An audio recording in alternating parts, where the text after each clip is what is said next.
So this week we're going to be learning about first wave civilizations, and these are the civilizations of Egypt, Mesopotamia, Norte Chico, the Olmec, the Indus River Valley, and China, and they sprang up after the agricultural revolution between about 3500 BCE and 500 BCE.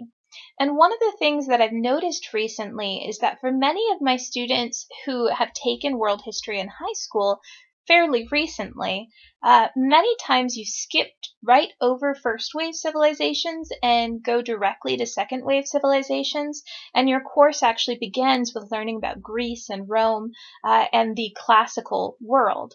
And it's really important for us to spend some time on these first wave civilizations because these are the areas that are actually going to lay the foundation for these future empires, for our current political systems, for some of our religious traditions and our cultural traditions, and they have an incredibly important place in human history. Hopefully before you began this part of the lecture, you were able to watch the crash course video on the agricultural revolution, because you need to understand the concept of how important this revolution was, as it actually led to the first wave civilizations. This growth of agriculture meant that people could settle down for the first time, and that they were able to develop job specialization. Whereas previously in the Paleolithic era, where every man was doing the same job and every woman was doing the same job, suddenly you could have a very specialized job because you weren't just subsisting. You were able to stockpile your goods. And so we now have carpenters and engineers and accountants and scribes and all of the things that are necessary to create a complex civilization as well as a government. So most of the first wave civilizations developed from these earlier chiefdoms that competed with one another, and they all had some form of social rank and some form of economic specialization. Now the process was gradual and it was evolutionary, and it certainly didn't happen overnight. And some historians have asked the question of why is it that some of these chiefdoms were able to develop into civilizations, whereas others were not. And there's three theories that they've laid out. The first is that some of them were needed to organize large-scale irrigation projects, and so they brought people together to do this, which eventually led to civilization. The second is that the needs of elite groups, as well as the manpower for warfare and for trade, may have played a role in creating early civilizations. And the third is that population density created a sort of competition, especially in places where there wasn't a lot of land for them to grow crops. And these tensions then sparked innovations like irrigation and plows, and also a very intense form of competition that led to repeated warfare. And so the winners would absorb the losing population into their society, and they would use them as subordinate workers to create social hierarchy. Now, I think you could also add, of course, the fact that you wanted to have the right kind of location, and you'll notice that all of the first wave civilizations are located along a river or around a river so that they had easy access to water, both for life and for the animals, as well as to use it for trade, especially the ancient Egyptians. So all of these first wave civilizations relied on very highly productive agriculture, and it led to what is known as the urban revolution. At the heart of all of these first wave civilizations were large cities. They were both political and administrative capitals, which meant that a government could control a much larger territory from this one centralized location. They were also the center of cultural production, and we still have some of these artifacts, artistic artifacts in the form of murals and paintings and pottery, as well as architecture, which we'll look at a little bit of this later. Literature, such as the Epic of Gilgamesh from ancient Mesopotamia, or the Book of the Dead from ancient Egypt. Ritual and ceremony, of course, also trace their way back to these cities and to the growth of these early religions. Now, these were also places of local and long-distance exchange. They were connected through trade networks to other locations, and they were centers of manufacturing activity.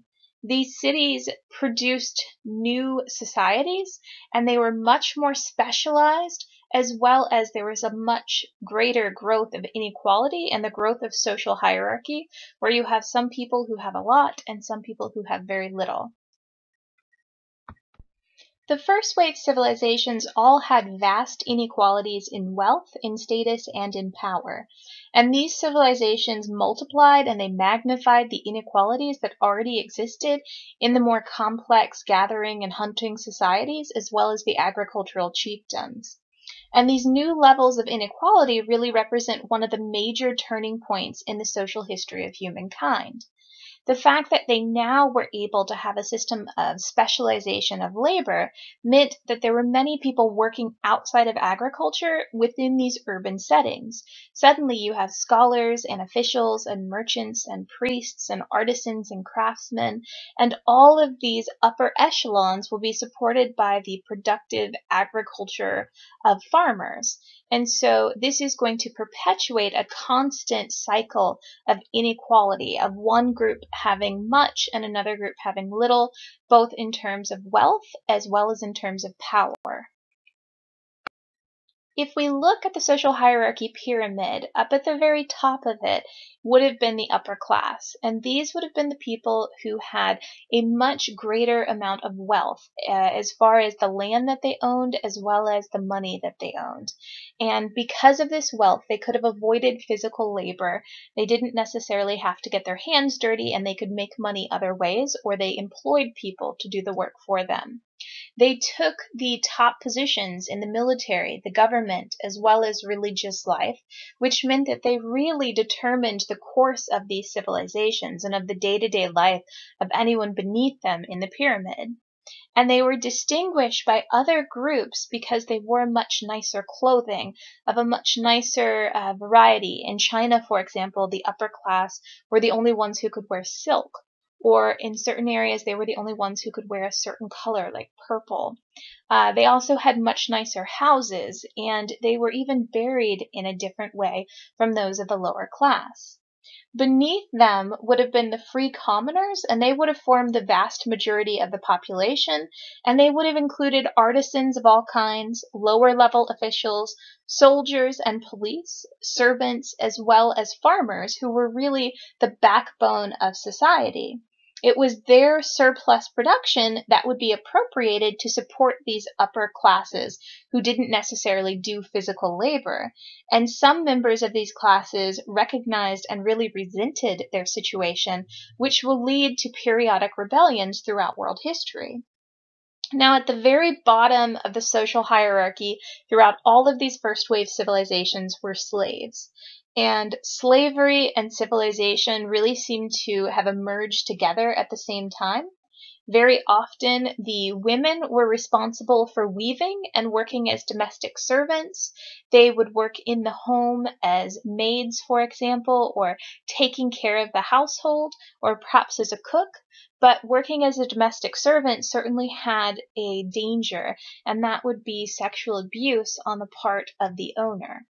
And then the males would have been responsible for building large-scale projects, so building irrigation canals in China or ziggurats in Mesopotamia, and they would also occasionally be domestic servants, but it wasn't as common because men are, of course, larger than women because of sexual dimorphism, and you would have felt slightly less threatened to have a woman in your house than to have a man.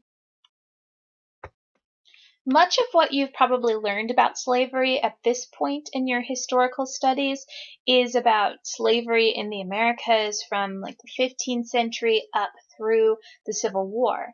And that's a much different kind of slavery that existed in comparison to slavery in the ancient world. If you look at slavery in the ancient world, in most places, slaves were not the primary agricultural labor force, and so the society would not have imploded without the use of slaves. And if you compare that to, say, the South in the 19th century, removing all of the slaves from the plantations would certainly have imploded the economy that they had that was based upon the creation of cotton. The other difference is that children of slaves in the ancient world were not automatically slaves themselves, and many of them were freed or they were born free, versus in the 19th century, for example, if there was a child of a slave that you owned, you also owned that child. And then lastly, in the ancient world, slavery was not associated with blackness and it wasn't associated with Africa. It was often something that would be found as a result of being a prisoner of war, or because you owed a debt, or you had been pawned by your family, but it had very little to do with race. It might also have to do with religion or ethnicity, but it's not until we get into the early modern period that slavery will be associated with blackness and with Africa. There are really two different types of societies. There are slave societies and there are societies with slaves in the ancient world. And so a slave society is a society that can't exist without slave labor. It is the root of their economic system. The 19th century American South was a slave society, or the 16th century South American mining villages were slave societies. And also Egypt and Mesopotamia, later on in their history, also Greece and Rome will be slave societies. Now, you also have the society with slaves, which is one in which slavery does exist, but if it was abolished, the society would continue on in much the same fashion as before. And this was true in places like China as well as the Indus River Valley. In China, for example, slaves never made up more than 2% of the population, and they were typically prisoners of war. Civilizations everywhere undermined the earlier and more equal relationships between men and women.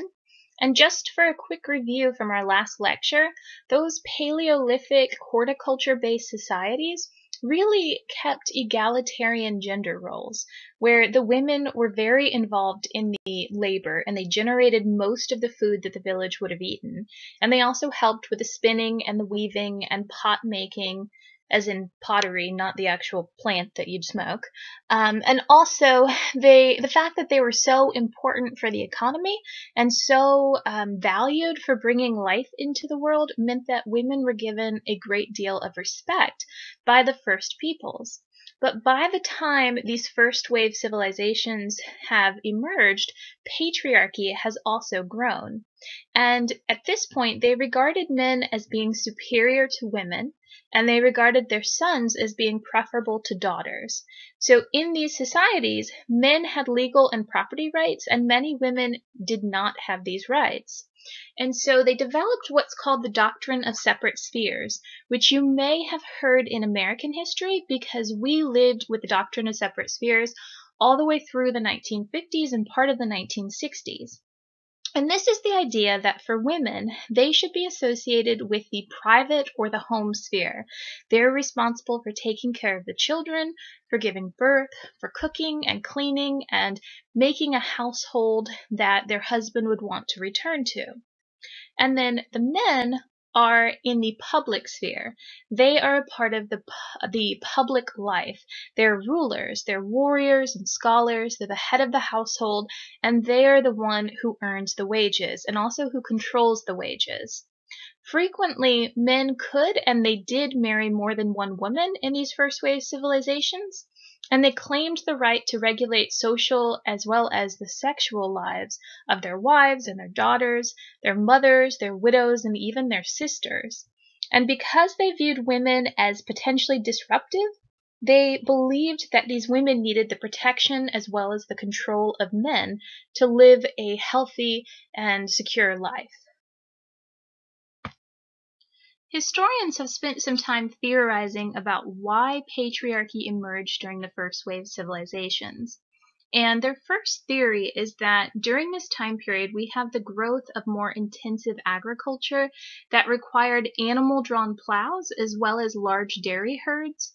And this kind of labor really favored males over females because the men were slightly larger and stronger.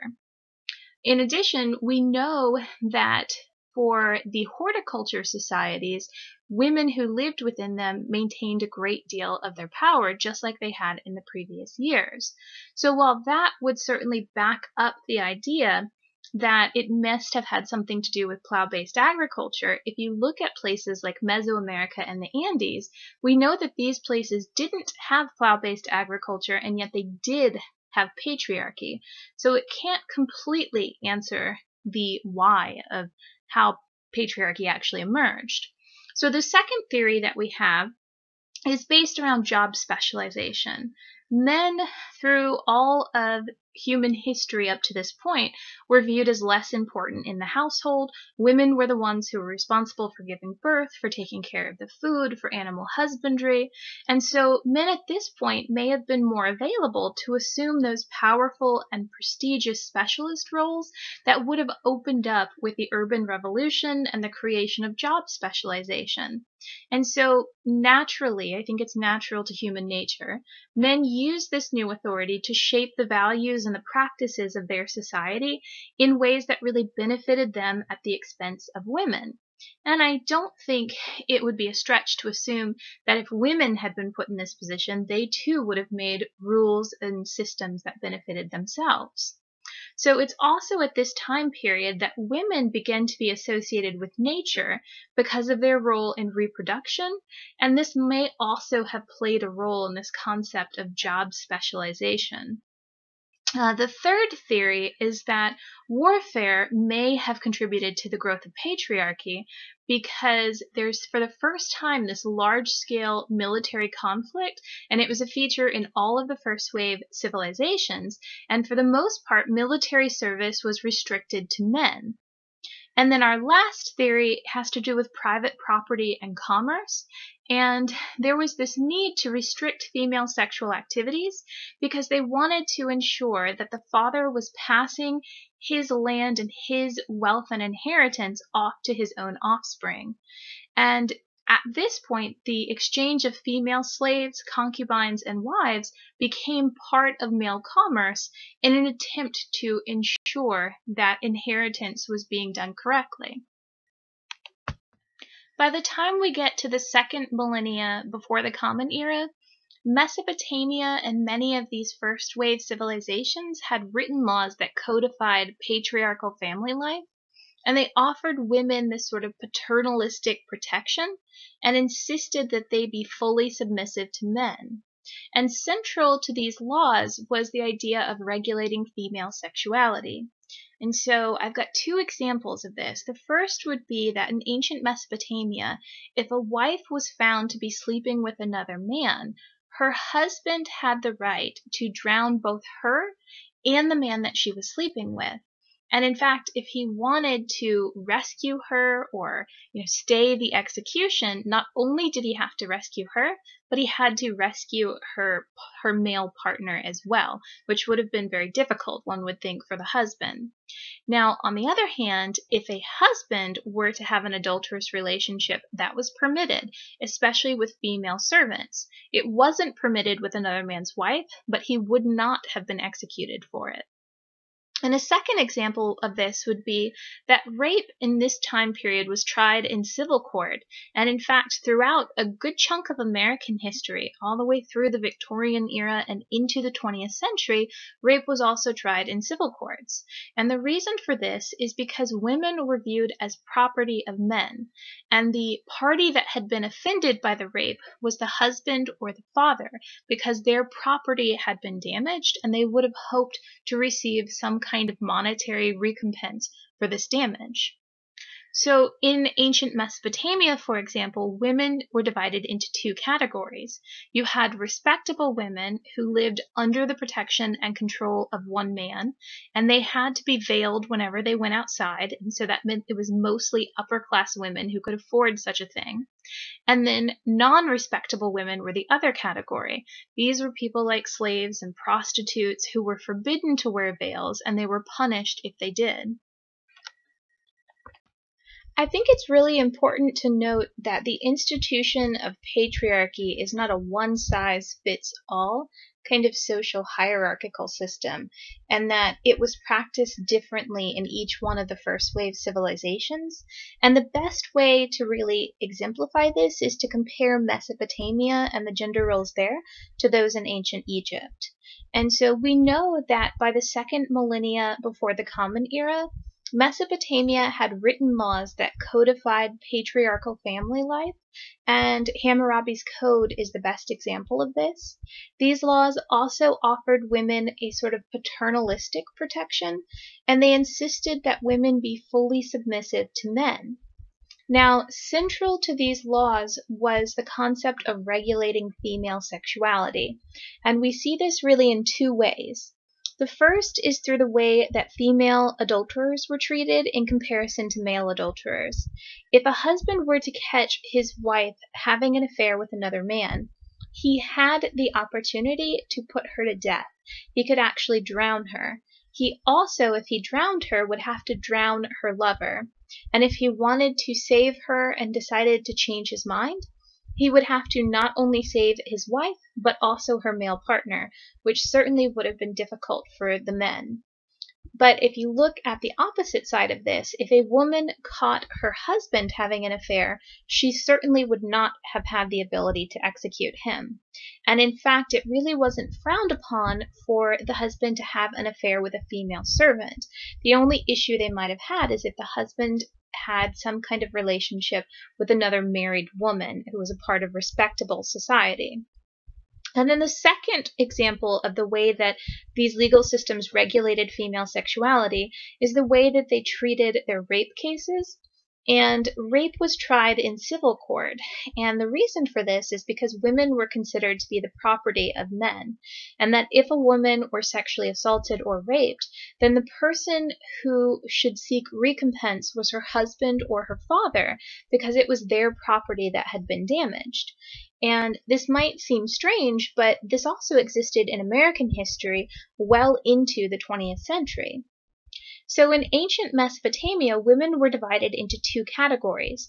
You had respectable women who lived under the protection and control of one man, and typically these were wealthier, upper-class women, and they could only leave their home if they were veiled. Then you also had the less respectable women, the slaves and the prostitutes, who certainly couldn't have afforded to live a life of seclusion and were not allowed to be veiled. And the last thing that we see in Mesopotamia is that in the first wave civilizations, we'll see a shift from the early powerful goddesses like the goddess Ishtar to these male deities that will replace her. In comparison to this, when we look at ancient Egypt, women had much greater opportunities, and despite living under patriarchy, they still had the ability to own property and to own slaves, which was quite rare, the ability to administer and sell land, to make their own wills and to decide to whom their property and wealth would go, to sign their own marriage contracts and to actually deny the advances of a man, as well as to initiate divorce, which is particularly rare in patriarchal societies. We also know that in ancient Egypt, royal women would sometimes act as regents for their sons as they came of age, and then rarely we also had queens such as Nefertiti and Hatshepsut, who had a great deal of power. And in fact, the female line is what royalty was traced through, so women in the noble family had a great deal of prestige. And then lastly, we know from the artwork we found and the literature that there was a great kind of affection and respect between the sexes in Egypt. Throughout the first wave civilizations, we're seeing a process of masculinizing religion, and it's known as the demotion of the goddess. And this is a really important point, and demotion of the goddess is an important term that you should star in your notes because you'll see it come up again and again in our lectures. It's at this point in history that we transition from that female-based deity, such as the Venus, that is known as a fertility symbol and known for the fruitfulness of the woman, to a singular male god. And one of the best examples of this would be Yahweh from the Hebrew scripture, but we also have examples in ancient Greece and Rome where you've got a man like Zeus in charge of the pantheon of gods. And it's at this point that men are going to take over control of the sacred temples, as well as over much of the religious life and ceremonial life of their communities. While each one of the first wave civilizations have different governing structures and they vest power into the hands of different officials, what we see that's similar in all of them is a hierarchy of power in which states or the government bureaucracy is really central to organization and stability of the civilization. And these states really fulfill a lot of roles in regulating civilizations. These include anything from organizing irrigation systems to adjudicating conflicts between various citizens as well as various territories, and also mounting defense and being able to supply a military to defend the civilization. And they also served the needs of the upper class. They became an instrument of the wealthy. They protected the privileges of the elite. They required farmers to give up a portion of their product to support city people, and they demanded labor on large public projects. And this should sound familiar to you because our government still in some ways does this. Some could argue, of course, that the elite or the wealthy are the ones who compose the government and who wield the most government power, that they do require the people to give up a portion of their product to support others, and that's through taxes, and that they too sometimes demand our help with large labor projects. Think of the 1940s under FDR and the New Deal projects, or even think about compulsory military service during the wars. And so very frequently what we'll see in the first wave is that they'll use force, but this wasn't always necessary because they often attempted to ingrain into people the belief that the state was divinely sanctioned.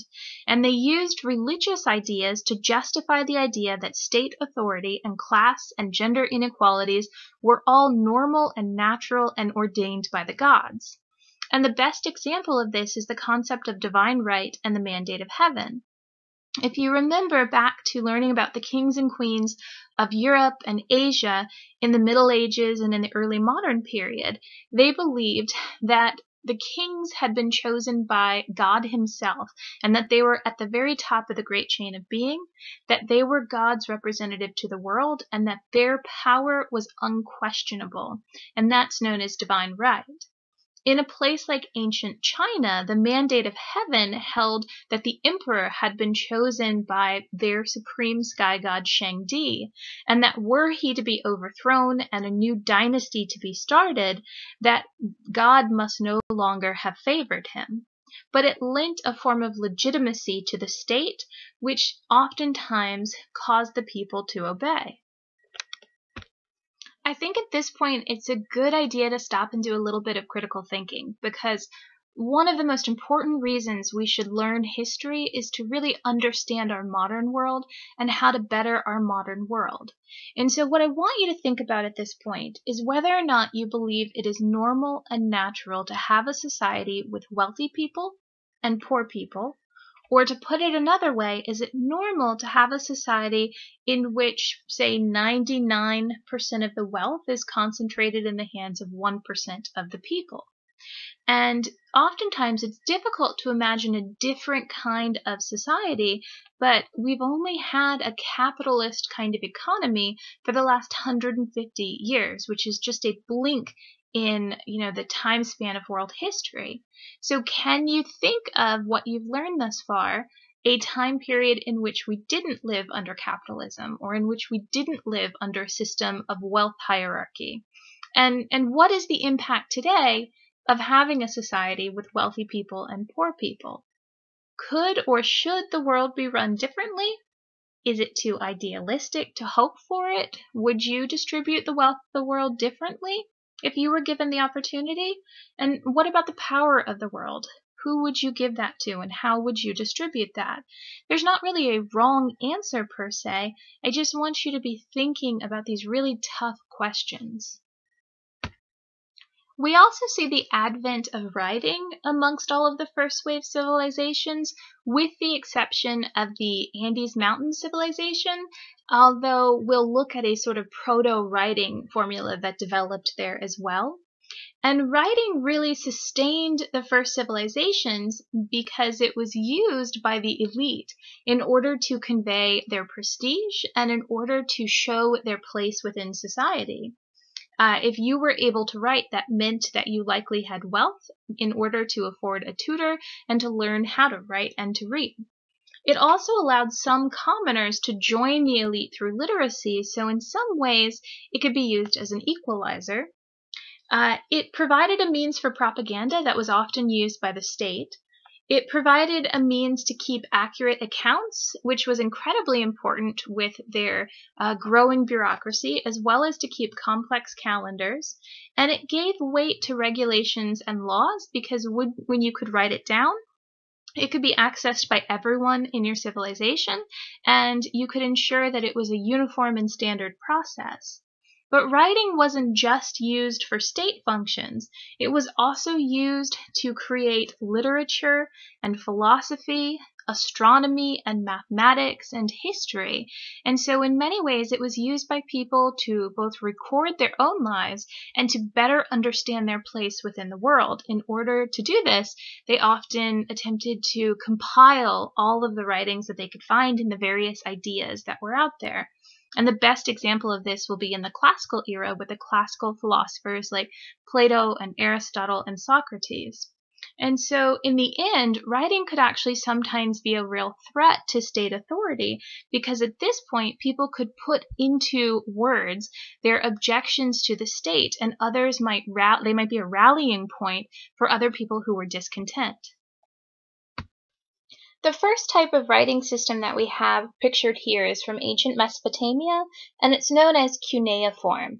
And this is a type of wedge-shaped symbol that's been inscribed into a piece of clay that's then hardened in the sun over time. And actually, the history of the advent of writing is really interesting. In the ancient world, it wasn't really safe to drink water unless you had a source of moving water, because drinking stagnant water, of course, can kill you. And so they were much more likely to drink beer than anything else. And they would make these gigantic vats of beer, and they would put a big straw in it, and then the entire community would drink from it. And over time, beer took on such an important place in their society, and it was made from cereal grains, that they began to pay people, the state paid people in beer, or in cereal grains, so that they could make beer. And they began to need a way of documenting and accounting how much beer or cereal grains they had paid to each individual. And so they started by just making little stamps onto pieces of clay that eventually developed into an entire alphabet. I think it's really interesting that oftentimes people are misled to believe that slaves were the ones in Egypt who built the pyramids, when in reality we know that many of the people who worked on the pyramids were common laborers and that they were paid in beer, which might seem strange today to think of putting in a hard day's work and being paid in alcohol. Or it might sound good to you. The second kind of writing system we have is from ancient Egypt, and it's known as hieroglyphs. There were two different forms of hieroglyphs. One was known as demotic, and one was known as hieratic. And depending on who was writing and whether it was for a religious function or a state function would depend on which of these forms you would have used. And in hieroglyphs, you basically have a series of signs that add up to make some kind of meaningful statement. What you see here is that system I was talking about from the Andean Mountains in Norte Chico, which is a kind of proto-writing system known as quipu. And what you see are knotted cords that are of varying length and color and type, and the location of the knot on the cord actually conveys some kind of numerical meaning. And so early on it was used only for accounting purposes, but somehow later they developed ways to actually record their history using these quipu.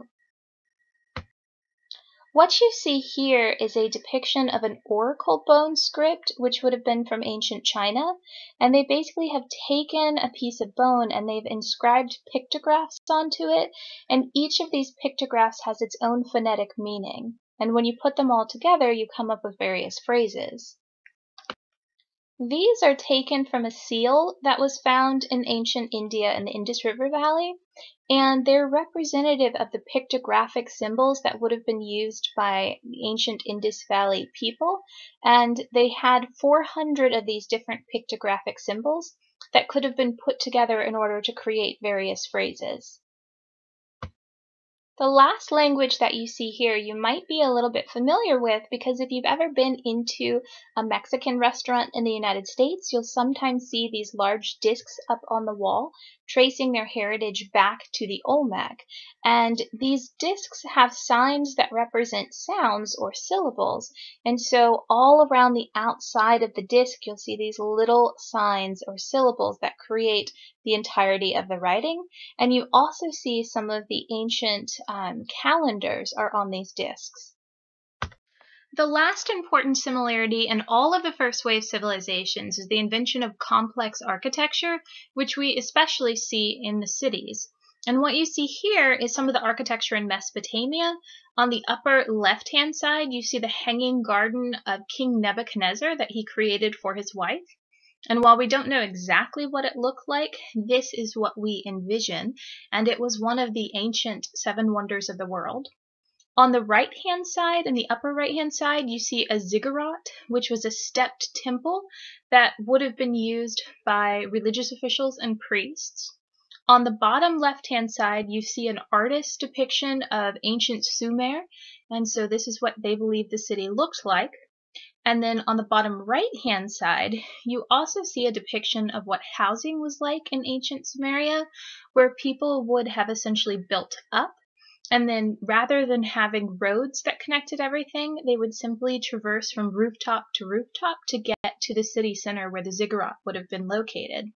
And in some cultures, you would see that they would actually fill in a house with dirt after the resident passed away, and then they would build up on top of it.